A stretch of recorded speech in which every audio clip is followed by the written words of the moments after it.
Question में ये कहा गया है कि if in the given figure angle A C B plus B A C 80 degree हमें दिया गया है, angle B D E 35 degree दिया गया है, एंगल बी सी ई हमें 45 डिग्री दिया गया है। आपको बताना है एंगल सी ई डी जो है कितना होगा। ठीक है, बेसिकली ये आपको फिगर दिया गया है, मैं इसको बड़ा करके यहाँ पर सॉल्व कर रहा हूँ। ये सी हो गया ताकि आपको अच्छे समझ में आए, ये ए हो गया, ये बी हो गया और ये डी हो गया और ये आपका ई है।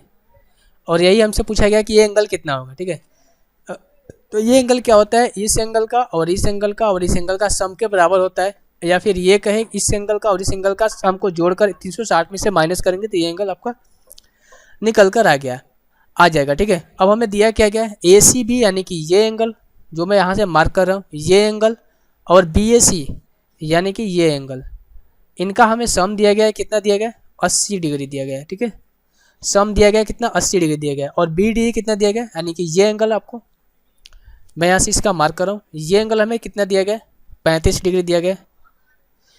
इसके अलावा बी सी ई यानी कि बी सी ई जो ये एंगल आपको दिखाई दे रहा है, मैं ब्लू कलर से जो मार्क कर रहा हूँ, ये आपको दिया गया कितना, 45 डिग्री।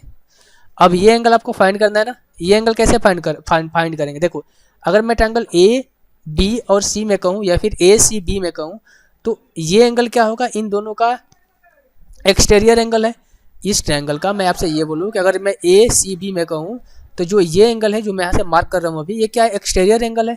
तो एक्सटीरियर एंगल क्या होता है, दो इंटीरियर एंगल के सम के बराबर होता है, और सी का सम और ए का सम कितना है, 80 है। तो बाय डिफॉल्ट ये एंगल कितना हो जाएगा आपका, 80 डिग्री हो जाएगा। ठीक है, अब इसको जोड़ लो आप, 5 5 10 4 3 7 1 8, 80 हो जाएगा ये, और ये 80 है, कितना हो जाएगा, 160। तो जो इस एंगल का सम आएगा कितना आएगा, 160 आएगा। या फिर आपको 160 को माइनस कर 360 में से माइनस करोगे तो भी यही वैल्यू आएगी। 360 में से आप माइनस करोगे तो कितना हो जाएगा आपका,